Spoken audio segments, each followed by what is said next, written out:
সকাল সকাল আমার অবস্থা দেখতে পাচ্ছ তো, একেবারে মুড়িসুড়ি মেরে রান্নাঘরে ঢোকার মতো অবস্থা।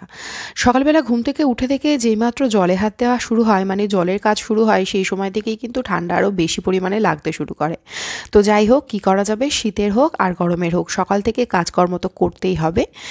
তো চলো ব্লগটা স্টার্ট করি। Good morning everyone, welcome back to the channel. আশা করছি তোমরা যেখান থেকে আমার এই ভিডিওটা দেখছো তারা প্রত্যেকেই খুব ভালো আছো, সুস্থ আছো, আনন্দে আছো, আর আমিও বেশ ভালো আছি। আজকে দিনটা হচ্ছে 5ই জানুয়ারি আর শুক্রবার দিন। তো চলো সকাল থেকে রান্নাবান্না দিয়ে যেমন প্রতিদিন ভিডিওটা স্টার্ট করি, আজকেও সেরকমই করলাম। এখানে প্রথমে ডাল সেদ্ধ আর আলু ভাজা বসিয়ে দিচ্ছি। তবে হ্যাঁ, জানো তো, সকালবেলা যেহেতু এখন চা খাচ্ছি না, সেহেতু অনেকটা সময় না বেঁচে যাচ্ছে। হ্যাঁ, আমন্ড খাওয়ার সময়ও আমরা একসাথে বসে একটু গল্পগুজব করি ঠিকই, কিন্তু তাহলেও চায়ের আড্ডার সময়টা যেন আর অনেকটা বেশি ছিল। যদিও টুবলুর যখন স্কুল খুলে যায় এই জানুয়ারি মাসটাতে, তখন না সেই সময়টুকুও আর পাওয়া যায় না। কারণ হচ্ছে এতদিন ছুটির পরে যখন ওর স্কুলটা খোলে না, তখন সময় সব কিছু করে ওঠাটা একটা বেশ চ্যালেঞ্জের ব্যাপার হয়ে দাঁড়ায়। কারণ ওই একটাই, যেহেতু এতদিন ছুটি চলছিল, তো সেই দিনটা একদম এসেই গেছে বলা যেতে পারে। ওর তো ভালো লাগছেই না, স্কুলে যেতে খুব যে ভালোবাসে তা নয়। সেই কারণেই, আর তাছাড়া এই যে ডিসেম্বর মাসে মানে পরীক্ষা শেষ হয়ে যাওয়ার পর থেকে জানুয়ারি মাসের শুরুর যে এই সময়টা, একদম যে একটা মুক্তির স্বাদ পায় এই সময়। অ্যানুয়াল পরীক্ষা হয়ে যাওয়া মানে আর কি, যা পড়াশোনার সেই অর্থে কোনোই চাপ নেই, পরীক্ষার চাপ নেই। আর স্কুল খুললেই তো একটু কিছুদিন স্কুল হওয়ার পরেই শুরু হয়ে যাবে আবার পরীক্ষা। তো সেই কারণে ওর ভেতরে একটা অসুবিধা তো তৈরি হচ্ছেই, যে আবার স্কুল শুরু হয়ে যাবে। আমার ভেতরেও জানো তো সেটা হচ্ছে, খালি মনে হচ্ছে ছুটি প্রায় শেষ। কারণ ওদের ছুটির সাথেই আমার ছুটিটাও ভীষণভাবে জড়িত। তো যাই হোক, কী করা যাবে, নতুন কিছু শুরু হবে, সেটার আনন্দটাও আলাদা। নতুন বই, নতুন ক্লাস, সব কিছু নিয়ে নতুন বছর শুরু হয় প্রত্যেক বছর আর কি। এবছরও সেরকমটাই হবে। তো যেটা হবার সেটা তো হবেই। তার আগে যে কটা দিন আছে ছুটি, সে কটা দিন একটু অন্যরকমভাবে কাটিয়ে নেওয়া, মানে ওই আর কি একটু দেরি করে ঘুম থেকে ওঠা। তবে হ্যাঁ, আজকের দিনে আমি দেরি করে ঘুম থেকে উঠিনি, ওই 7টার মধ্যেই রান্নাঘরে ঢুকেই গেছি। আসলে কি বলো তো, রান্নাঘরের কাজকর্মগুলোও না আমি খুব একটা দেরি করে করতে ভালোবাসি না। যেটা করতে হবে তাড়াতাড়ি করে নিলেই আমার মনে হয় শান্তি। আর তাছাড়া সারাদিন অনেক কিছু করবার জন্য তাহলে সময়ও অনেকটা বার করা যায়। আর এখানে বেগুন ভাজা করলাম, তোমরা দেখতে পেলে। অনেকটা সময় নিয়ে গ্যাসটা কমিয়ে কমিয়ে বেগুনটা ভাজলাম, কারণ বেগুন ভাজায় তেল এত কম দিয়েছি যে ওটা ঠিক ভাজা হয়নি, পোড়ার মতোই হয়ে গেছে প্রায়। কি করব বলো, শীতকালেই বেগুন ভাজা খেতে আমার এত ভালো লাগে, আমার নয় আমাদের। কিন্তু প্রায় প্রত্যেক দিনই বেগুন ভাজা করতে হচ্ছে। এবার বেগুন ভাজা করতে কত তেল লাগে, সেজন্যেই একটু কম তেলে করার চেষ্টা করছি। আর শীতের বেগুন না একটুখানি মানে পোড়া পোড়া হলেও, কম তেলে ভাজা হলেও খেতে কিন্তু বেশ ভালো লাগে। আর এখানে আজকে রান্না করব বেলে মাছের ঝাল। এই বেলে মাছ রান্না করা মানে ভাজাটা যে কী অসুবিধার, মানে একটুতেই না ভেঙে যায়। মানে একটু নাড়াচাড়া করে যে ভাজবো, আবার এদিকে মাছ ভালো করে না ভাজলে আমাদের ঘরে কেউই ভালোবাসে না। মানে একটু বেশি ভাজার দিকেই হয় আমাদের মাছ। তো যাই হোক, কষ্টে শিষ্টে ভেজে নিলাম। আর ওদিকে ঘুগনি করব রাত্রের জন্য, সেই জন্য মটরটা সেদ্ধ করতে বসালাম। আর এই মটরটা ভালো মতো সেদ্ধ হওয়ার জন্যই মটরের মধ্যে যদি একটুখানি বেকিং সোডা দিয়ে দেওয়া যায়, তাহলে খুব ভালো সেদ্ধটা হয়। তো আমারও আগে মটর একদমই সেদ্ধ হতো না, সেই কারণে এটা আমি জেনেছি, জানার পরে তোমাদেরও বলেছিলাম। তো মটর সেদ্ধ খুব ভালো মতো হয়ে যায় আমার এখন, তোমাদের দেখাবো। কিন্তু কেন জানি না, তোমাদের সাথে এটা একটু শেয়ার করি, জানি না তোমরা বলতে পারবে কি না। রান্না করার পরে না মটরগুলো আমার কীরকম যেন একটা শক্ত শক্ত মতো হয়ে যায়। মানে এখন মটর সেদ্ধ করে নিয়েছি, সেদ্ধ করে ভালো করে ধুয়ে নিয়েছি, নিয়ে এবার মশলা যেটা দেব সেই মশলাটা কষিয়ে তার মধ্যে মটরটা অ্যাড করে নেব। এভাবেই আমি ঘুগনি করি। তো এই সময় পর্যন্ত সেদ্ধ করে রেখেছি, সব ঠিকঠাক আছে। রান্না হয়ে যাওয়ার পর জানি না কেন মটরগুলো মনে হয় যেন আরও অনেকটা বেশি সেদ্ধ হলে ভালো হতো, কেমন একটা যেন শক্ত শক্ত হয়। যদিও টুবলু মানে শক্ত মানে খাওয়া যাবে না সেরকম শক্ত আমি বলছি না, কিন্তু একটা যে ওই একের সাথে আর একটা মিলেমিশে যে একাকার ব্যাপারটা, একটু হলে তো ভালো লাগে, একদম খেটে গেলে ভালো লাগে না, সেটা ঠিক। তো সেটা জানি না কেন আমার ঘুগনিতে হয় না, কখনোই আমি করতে পারি না। অনেক সময় হয়েছে কি, মটর হয়তো সেদ্ধ হয়ে গেছে বেশি, মানে মটরের খোসা ছাড়িয়ে গেছে সব, তারপরে রান্না করার পরেও মটরগুলো কীরকম যেন তাকিয়ে থাকে। কেন যে এটা হয় আমি জানি না, তোমাদের যদি জানা থাকে আমাকে জানিও। কিভাবে কি করলাম তোমাদের তো বললামই, অন্যরকমভাবে কিছু করলে যদি ঠিক হয় তাহলে সেটাও একটু বলো। যাই হোক, কী করা যাবে। আর এদিকে ঘুগনি খেতে যে অনির্বাণার ছেলে কি ভালোবাসে, ওই জন্য ঘুগনি আমার বানাতে হয়। ঘুগনি খেতে আমিও ভালোবাসি, কিন্তু আমার রুটি দিয়ে খেতে খেতে একদম ভালো লাগে না। ঘুগনি আমার ভালো লাগে শুধু শুধু খেতে, ওই ওপর দিয়ে একটু তেঁতুল জল, একটু কাঁচা পেঁয়াজ, একটুখানি ওই সেও ভাজা, এই সমস্ত দিয়ে শুধু শুধু ঘুগনি খাবো, সেরকমটাই আমার ভালো লাগে। তো যাই হোক, ওরা ভালোবাসে সেই জন্য আমি চেষ্টা করি করার, যদিও এবার দিন ঘুগনিটা অনেক দিন বাদেই করছি। আর কি বলো তো, আমি ঘুগনি সাধারণত এরকম আমিষ করেই করি, নিরামিষ ঘুগনি না আমি ঘরে কখনো করিই নি। আমি জানি না খেতে কেমন হবে, মানে ওই শুধু আদা জিরে লঙ্কা দিয়ে আর কি। আমার এক বান্ধবীর কাছে শুনেছিলাম জানো তো, ওর হাজব্যান্ডকে টিফিনে ঘুগনি দিতে হতো নিরামিষ করেই, কারণ ওর হাজব্যান্ড যে অফিসে চাকরি করতো সেখানে আমিষ কিছু অ্যালাউ ছিল না। তো সেই কারণে শুধু মানে আদা জিরে লঙ্কা দিয়েই আর কি, জিরের গুঁড়ো ধনের গুঁড়ো আদা লঙ্কা এই সমস্ত দিয়েই আর কি ঘুগনি করতো। তো দেখো, ঘুগনির দোকানে যে ঘুগনিটা বিক্রি হয় সেটা কিন্তু নিরামিষ ঘুগনি, ওপর দিয়ে ওরা অনেক কিছু দিয়ে পরিবেশন করে ঠিকই, কিন্তু খেতে তো খুবই ভালো হয়। সেক্ষেত্রে নিরামিষ করলেও আশা করি খেতে ভালোই হবে। তো যাই হোক, আমি তো এইভাবেই করি, একটুখানি পেঁয়াজ কুচি দিয়ে আর ওই আদা জিরে লঙ্কা দিয়ে আর একটু রসুনও দিই। আর শীতকালীন ঘুগনি বলে একটু ধনেপাতা তো অবশ্যই দিতে হবে, তাই সেটাও দিয়ে দিলাম। অন্যান্য সময় থেকে শীতকালে আমার কাজের এনার্জি জানি না কেন অনেকটাই কম থাকে। সেটা তোমরা খেয়াল করে দেখলে বুঝতে পারবে। আমার এই সোফা কাম বেডের ওপরের যে চাদরটা, সেটা প্রায় 3-4 দিন ধরে পাতা হচ্ছিল না আর কি। তো এই হলুদ চাদরটাই পাতা ছিল, এটা তুলে কেচে দিয়েছিলাম। কেন জানি না মনে হচ্ছিল এই চাদরটা শুকালে, মানে কাঁচা হলে শুকাবে, তারপরে এটাই পাতবো। তো মনকে বুঝিয়েছিলাম ওইটাই। আসল ব্যাপার হচ্ছে করতে ইচ্ছা করছিল না। অল্টারনেটিভ চাদর তো আছে, ইচ্ছা থাকলে সেটাই পেতে নিতে পারতাম। তো যাই হোক, আজকের দিনে এটা হলো। আর দেখো 12টা বেজে গেছে। আমি আর টুকরো দুজনে একটুখানি বেরোবো বলতে, গতকাল দিন সন্ধেবেলা আমাদের এখানে পাশেই থাকে, ওর মেয়ে আর কি 6-এ উঠেছে এবার, মানে টুকরো যেমন 7-এ উঠেছে, ও 6-এ এক ক্লাস নিচে। তো কোশ্চেনগুলো নিতে এসেছিল পরীক্ষার আর কি, মানে first unit test, second unit test, half yearly annually সবকটাই নেবে। তো আগেই বলেছিল, গতকাল এসে নিয়ে গেছে। এবার আমি একটা ফাইলের মধ্যে করে সমস্ত কিছু রেখে দিয়েছিলাম, কিন্তু তার মধ্যে অ্যানুয়ালের কোশ্চেনটা ছিল না। এবার সেটা খেয়াল করা হয়নি যে ওর মধ্যে নেই। এবার আমি ফাইলটা ধরেই দিয়ে দিয়েছি, পরে আবার ফোন করে বলছে যে ওর মধ্যে অ্যানুয়ালের কোশ্চেনটা নেই আর কি। তো এই পাশেই থাকে, ওই জন্য এই কোশ্চেন পেপারগুলো নিয়ে নিলাম। আমি আর টুবলু এখন একটুখানি বেরোবো, হাঁটতে হাঁটতে গিয়ে এইটা দিয়ে আসবো। এটাই হচ্ছে বেরোনোর উদ্দেশ্য। আর বাইরে রোদ আছে, একটু রোদ পোয়ানো হয়ে যাবে। তো সেজন্য বেরোচ্ছি ঠিকই, কিন্তু কাজ প্রচুর মাথার উপর রয়েছে, কারণ এসে স্নান করব, পুজো করব, ভিডিওটা এডিট করব, পুরো করতে হবে, কিছুই করা হয়নি। তো সেক্ষেত্রে ভিডিওটা এডিট করতে অনেকটা সময় লাগবে। তারপর একটুখানি ওই বইটা যেটা পড়ছিলাম সেটা পড়তে বসবো। আসলে সমস্ত কিছু কাজ কমপ্লিট করে তারপর বসতে হবে। তো এবার চেষ্টা করছি তাড়াতাড়ি করে ফেলার, কারণ ওই বইটা পড়বো আর কি, মানে ওখানেও আকর্ষণটা রয়েছে, এদিকে পরপর কাজগুলোও রয়েছে। তো যাই হোক, চলো ঝটপট করে একটুখানি হেঁটেও আসি আর দিয়েও আসি বই কোশ্চেনগুলো, এসে তারপর ঝটপট করে সবকিছু করে ফেলবো, করে ভিডিওটা এডিট করে নেবো। চলো এখন যাওয়া যাক। আর এই যে এইদিকে দেখো, ইনিও রেডি হয়ে গেছে। চল যাই। এখন সমস্ত কাজকর্ম কমপ্লিট হলো, বেজে গেছে 2:15। মানে ওখানে গেলাম, ওখান থেকে এলাম, স্নান পুজো খাওয়া দাওয়া সবকিছু কমপ্লিট হলো। এইবার বসে পড়বো ভিডিওটা এডিট করতে। 2 থেকে 2.5 ঘন্টা সময় লাগবে, মানে 4:30 নাগাদ শেষ হবে বলা যেতে পারে। তো তারপরে একটুখানি শোবো। অন্য সময় কি হয়, আগে একটু করে রাখি, একটু করে রাখলে এতটা সময় লাগে না। 3:30 পৌনে 4টার মধ্যে শেষ করে তারপর একটু রেস্ট নিতে পারি। যদিও রেস্ট আর কদিনেরই, কারণ টুকরোর স্কুল খুলে গেলে আর রেস্ট হবে না। তো যাই হোক, চলো এখন আর কথা বলবো না, ভিডিওটাকে এডিট করতে বসে পড়ি। এখন হচ্ছে সন্ধেবেলা, আমরা 3 জন একসাথে বসে চা খাচ্ছি। আর এই ঘরে বসে খাচ্ছি তার কারণ টিভিতে কিছু একটা চলছে, সেটা আমরা দেখছি। আর জানো তো, আজকে 5ই জানুয়ারি, আজকে থেকে কল্যাণীতে বঙ্গ সংস্কৃতি মেলা শুরু। এই মেলাটা কল্যাণীর অনেক বড় মেলার মধ্যে একটা বলা যেতে পারে আর কি, ভীষণ বড় আকৃতিরই মেলা। তো যেখানে কল্যাণী বই মেলা হয় বা বই উৎসব হয়, সেই জায়গাটাতে সেন্ট্রাল পার্কের মাঠে আর কি, সেখানেই বঙ্গ সংস্কৃতি অনুষ্ঠানটা মানে উৎসব হয় আর কি। তো মেলা দেখতে তো আমরা 3 জনেই ভালোবাসি খুবই। তো আজকে যেহেতু প্রথম দিন, তাই কথা হচ্ছিল, আমরা ঠিক করছিলাম যে আজকেই যাই, দেখে আসি। আসলে কি বলতো, গতকাল খুব ঠান্ডা ছিল, কিন্তু আজকের দিনে না ঠান্ডাটা অনেকটা কম। আবার যদি আগামী দিন থেকে ঠান্ডা অনেক বেশি পড়ে, যেহেতু খোলা মাঠে মেলাটা হয়, সেহেতু চিন্তা করছিলাম, আমরা কথা বলছিলাম যে আজকেই যাওয়া যাক।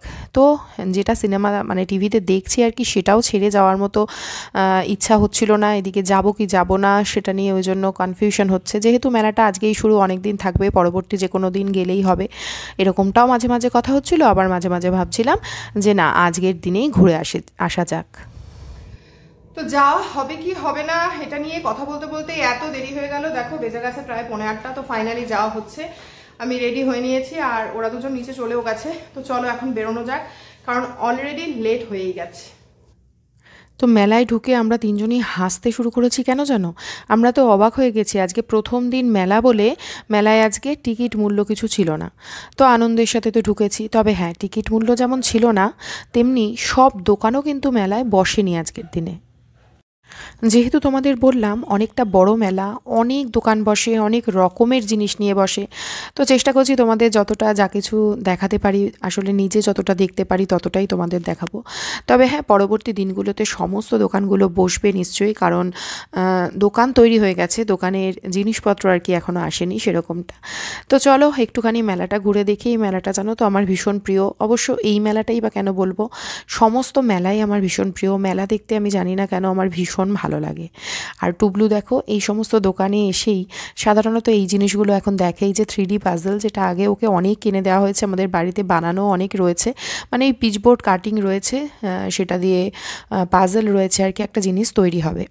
তো সেগুলো ও কিনে তৈরি করতে ভীষণই ভালোবাসে, সেটাই দেখতে মানে কিনতে চাইছিল আর কি, কিন্তু কিনে দেওয়া হয়নি। আর আমি দেখো যথারীতি চলে এসেছি, এই আমার প্রয়োজন বলো পছন্দ বলো, মানে ওই সংসারের খুঁটিনাটি পাওয়া যায় যেখানে সেখানে। তো এই দোকানগুলোতে না মেলায় আসলে দেখতে বেশ ভালো লাগে। শুধু এই দোকান বলবো কেন, সমস্ত দোকানই ভালো লাগে। আর একটা জিনিস ভীষণ মনে হয়, টুবলুর ছোটোবেলাটা জানো তো ভীষণ মনে পড়ে। এখন তো মেলায় এসে সেভাবে কিছু কিনতে চায় না, ওই 3D পাজলটা দেখে কেনার কথা বলছিল ঠিকই, কিন্তু খুব একটা যে কিছু বলেছে বা জোর করেছে তেমনটা নয়, কারণ ওগুলো প্রচুর বানিয়েছে একটা সময়, এবং ঘরে আর সত্যি কথা বানিয়ে বানিয়ে রেখে দিতে হয়, তো রাখারও জায়গা নেই, সেই জন্যেই কিনে দেওয়া হয়নি। কিন্তু ছোটোবেলা জানো তো একটা সময় মেলায় আসলেই পাগলের মতো গাড়ি কিনতে চাইতো। আমার না ইচ্ছা আছে তোমাদের একদিন ওর গাড়ির কালেকশনগুলো দেখাবো। গাড়ি, তারপরে গাড়ি থেকে বহুদিন গাড়ির প্রতি ওরকম ভালোবাসা নিয়েই ও ছিল, মানে অসম্ভব ভালোবাসা, কথা বলতো গাড়ির ভাষায়। তো তারপরে কিছুদিনের জন্য একটু বন্দুকের প্রতি ভালোবাসা তৈরি হয়েছিল। তো ওর কালেকশানে থাকা কিছু গাড়ি আর বন্দুক তোমাদের সাথে শেয়ার করব। যাই হোক, এখন দেখো চলে এসেছি এই জাং জুয়েলারির দোকানটাতে। আসলে খুব বড় বড় দুটো জাং জুয়েলারির দোকান বঙ্গ সংস্কৃতিতে থাকে। যবে থেকে এই মেলাটাতে আসি তবে থেকেই দেখি থাকে।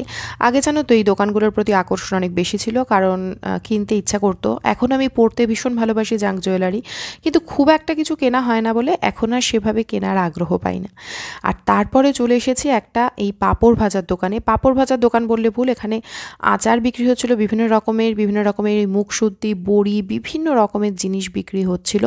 মেদিনীপুর থেকে আর কি এরা এসেছেন, মেদিনীপুরের বিখ্যাত আচার লেখাও আছে, তোমরা সম্ভবত দেখতে পাচ্ছ। তো পাঁপড়ের ভ্যারাইটি দেখে তো আমি পুরো অবাক হয়ে গেছি, মানে আলু পোস্তর পাঁপড়, পেঁয়াজের পাঁপড়, বিটের পাঁপড়, গাজরের পাঁপড়, মানে কোন জিনিসটা আছে এমন রান্নাঘরের সবজিতে যার পাঁপড় নেই, এখানে আসলে সেটাই ভাবতে হবে। সমস্ত জিনিসেরই পাঁপড়, আর তার সাথে বললামই বিভিন্ন রকমের মুখশুদ্ধি, মানে এই দোকানটা দেখে তো আমি অবাক হয়ে গেছি। আর আচারগুলো দেখলে তো মানে কি বলবো, আর তোমাদের দেখাচ্ছি দেখো। তো ওনাদের সাথে কথা হচ্ছিল, ওনারা বললেন যে কলকাতায় আর কি এর আগের মেলাটা ছিল, তারপরে এখানে কল্যাণীতে এসেছে। তো আচারও দেখলাম প্রচুর বিক্রি হচ্ছে, মেলার প্রথম দিন হিসাবে তো অনেকটা বেশি বলবো আমি। আর এখানে দেখো বড় বড় লঙ্কার আচার, এঁচুড়ের আচার, আমের আচার, এবং এক আমেরই কত প্রকার স্বাদের আচার ছিল, টক ঝাল মিষ্টি, শুধু টক শুধু ঝাল, মানে বিভিন্ন রকমের। আর আলু পোস্তর পাঁপড় শুনে তো আমি সত্যি ভীষণ অবাক হয়ে গেছি। তো যাই হোক, সেই সমস্ত কেনা হয়নি, আমরা কিনেছি খুব সাধারণই পাঁপড়, কারণ এই সমস্ত কীরকম হবে সেটা তো বুঝতে পারছি না। তো কিনেছি আমরা সাবুর পাঁপড়। সাবুর পাঁপড় খেতে না আমাদের ভীষণ ভালো লাগে। তো সেটা কিনে এখানে চলে এসেছি এখন পাপড়ি চাট খাবো বলে। মেলায় এসে আমি আর টুবলু এই জিনিসটা খাই, এত ভালো লাগে খেতে। যদিও বাইরের থেকে জানো তো মেলায় যে কোনো জিনিসেরই দাম বেশি হয়, আর খাবারের দোকানের জিনিসপত্রের দামও বেশি হয়। আসলে মেলার ভেতরে যে কোনো স্টল দিতে গেলে তো মেলার কর্তৃপক্ষকে টাকা দিতে হয়, তো সেই জন্যেই সম্ভবত মেলার ভেতরে জিনিসের দাম বেশি হয়। তবে হ্যাঁ, পাপড়ি চাটটা কিন্তু বানিয়েছিলও দারুণ। আর এখন জানো তো ওই ভয়েস ওভারটা দিতে গিয়েও আমার জিভে জল চলে আসছে। তোমরা কে কে পাপড়ি চাট খেতে ভালোবাসো আমাকে জানিও তো। আমি আর টুবলু দুজনেই তো ভীষণ ভালোবাসি। তো যাই হোক, এইবার পাপড়ি চাটের জন্য অপেক্ষা করতে হবে, কারণ আমাদের আগেও দু একজন বলেছে তাদের দেবে, তারপর আমাদের দেবে। যদিও এখানে অনেকগুলো চেয়ার পাতা আছে, বসারও জায়গা আছে। আর আমি তো মাথায় টুপি, তারপর জ্যাকেট সব কিছুই পরে চলে এসেছি। বাইরে এসে দেখছি আজকে ঠান্ডা কিন্তু অনেকটাই কম, গতকাল যেরকমটা ছিল সেরকমটা নয়। তো টুপিটা সেই জন্য খুলে ফেলতে হলো। আর পাপড়ি চাটটা বানাচ্ছে, তার মধ্যে তার সামনেই না এই কাশ্মীরি ড্রাই ফ্রুটসের একটা দোকান ছিল, সেইটা দেখতে আমি চলে এসেছি। তো কাশ্মীর থেকে ঘুরে এসেছি, ওখান থেকে তো ড্রাই ফ্রুটস কিছুই কিনিনি, সাধারণত মানুষে কেনে জানি। তো এখানে না এই দোকানটা দেখতে এত ভালো লাগছিল, তাই একটু কাছ থেকে দেখতে চলে এলাম। দেখো কত রকমের ড্রাই ফ্রুটস রয়েছে, আর কাজু বাদামগুলো জানো তো এত বড় বড়, কাজু বাদামগুলো দেখেই ভালো লাগছিল, তাই একটুখানি কাজু বাদাম নিয়েছি, মানে ওই 150 গ্রাম মতো কাজু বাদাম নিয়েছি। আর কাজু বাদাম এখানে 700 টাকা করে বলছিল, আমাদের এখানে নর্মাল বাজারেই কিন্তু 750 টাকা করে, কখনো কখনো একটু ভালো কাজু বাদামগুলো আবার 800 টাকা করেও নেয়, এখানে 700 করে বলছিল বলে ওই 150 গ্রাম মতো নিয়েছি। তো আমি এসে দেখি তারপর পাপড়ি চাটের দোকান থেকে পাপড়ি তো চাট দিয়ে দিয়েছে, আর টুবলু সেটা খেতে শুরু করে দিয়েছে। ওতে তো আমারও ভাগ আছে, তাই তাড়াতাড়ি এসে ওর পাশে বসে পড়ে পাপড়ি চাট খেয়ে নিলাম দুজনে ভাগাভাগি করে। আর হ্যাঁ, অনির্বাণ পাপড়ি চাট খায় না খুব একটা, ও মেলা এলে যে যে জিনিসগুলো খায় তার মধ্যে এই 3টে জিনিস আছে, এক হচ্ছে পাঁপড়, দ্বিতীয় হচ্ছে বাদাম, আর তৃতীয় হচ্ছে জিলিপি। তো পাঁপড় ভাজা তো এখন খাওয়া হচ্ছে দেখছো, বাদামও খাওয়া হয়েছে, আর তার সাথে জিলিপিটা আমরা বাড়িতে নিয়ে এসেছিলাম। আর এখানে দেখো এরকম একটা সেলফি জোন করেছে, তো সেখানে সবাই মিলে ছবি তুলছে একে একে আর কি। তো যাই হোক, ওসব ছবি টবি না তুলে আমরা আবার চলে এসেছি মেলার বাকি দোকানগুলো ঘুরে দেখতে হবে। তো এখানে দেখো একজন ভদ্রলোক বসেছিলেন এইরকম কিছু হাতের কাজের জিনিস নিয়ে, ওনারা বলছিলেন এটা শান্তিনিকেতনের হস্তশিল্প। তো জানি না কোথা থেকে এসেছেন বা ঠিক সেটা কি না, কিন্তু জিনিসগুলো দেখতে বেশ ভালো লাগছিল, আর দামগুলো কিন্তু খুব একটা বেশি না, এই জিনিসটার দাম ওরা 70 টাকা চাইছিল। তবে হ্যাঁ, প্রত্যেকটা জিনিসেরই কিন্তু ফিনিশিং ভালো ছিল না, কিনতে গেলে একটু দেখে শুনে কিনতে হতো আর কি। তো এইরকম একটা ওয়াল হ্যাঙ্গিং আমাদের দরকার ছিল একটা বিশেষ জায়গার জন্য, মানে দেওয়ালের একটা জায়গায় না একটা দাগ হয়ে গেছে, তো সেই দাগটা ঢাকার জন্যই বলতে পারো। তো তাই অনির্বাণকে বললাম একটু দেখে নাও যে কোনটার মোটামুটি ফিনিশিং ঠিক আছে, সেটাই নেব। তো সেই জন্যই ও এটা দেখছিল। আর তারপর মেলায় আসলে আর একটা জিনিসের দোকানে আমি আসি, সেটা হচ্ছে এই ব্যাগের দোকান। এটা না কাপড়ের ব্যাগ, কাপড় দিয়েই তৈরি, একটু মোটা ধরনের যে কাপড়গুলো হয় সেগুলো দিয়ে তৈরি ব্যাগ। আর এই ব্যাগগুলোর দামও খুব বেশি নয়, এই ছোট ছোট যে ব্যাগগুলো সেগুলো 50 টাকা করে দাম বলছিল, আর এই বড়গুলো কোনোটা 100, কোনোটা 130, কোনোটা 150। ব্যাস এর মধ্যেই কিন্তু মোটামুটি দাম ছিল যত জিনিস দেখলাম।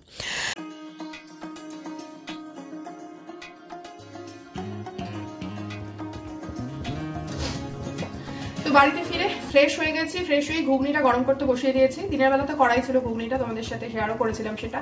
আর এই যে রুটি নিয়ে আসা হয়েছে আসার সময়, এই রুটি দিয়ে ঘুগনি দিয়ে খাওয়া হবে। তো ব্যাস মেলা ঘোরা হয়ে গেল, শুধু না বলতে গেলে এবছরের মতো শেষ মেলা করা হলো, কারণ শীতকালে প্রচুর মেলা হয়, পরপর মেলা হলো, এই বঙ্গ সংস্কৃতি মেলা দিয়ে বলতে পারা যায় শীতকালীন মেলা শেষ আর কি। তো আমাদেরও আজকে ঘুরে আসা হয়ে গেল, এক্ষুনি আর কোনো মেলা নেই, মেলার জন্য আবার অপেক্ষা করতে হবে। আমাদের এখানে দোলের সময় সতীমার মেলা হয়, তো ওটাও খুবই বিখ্যাত মেলা, তো সেটা ওই মার্চ মাসে, দেরি আছে এখনো। তো যাই হোক, এই যে ঘুগনি গরম করা চলছে, এই যে গরম ধোয়া ওঠা ঘুগনি, তার সাথে একটু কাঁচা পেঁয়াজ কাটবো আর রুটি। তো চলো আজকের ভিডিওটা এখানে শেষ করে দিচ্ছি। আশা করছি তোমরা যারা আমার সাথে এতক্ষণ থাকলে তাদের ভিডিওটা একটু হলেও ভালো লেগেছে। যদি ভালো লেগে থাকে তাহলে প্লিজ একটা লাইক দিয়ে যাও, চ্যানেলটা সাবস্ক্রাইব করে পাশে থাকার অনুরোধ রইল। তাহলে আজকের মতো এইটুকুই, দেখা হবে পরবর্তী ভিডিওতে। ততক্ষণের জন্য তোমরা সবাই খুব ভালো থেকো, সুস্থ থেকো, আনন্দ থেকো। Tata, good night.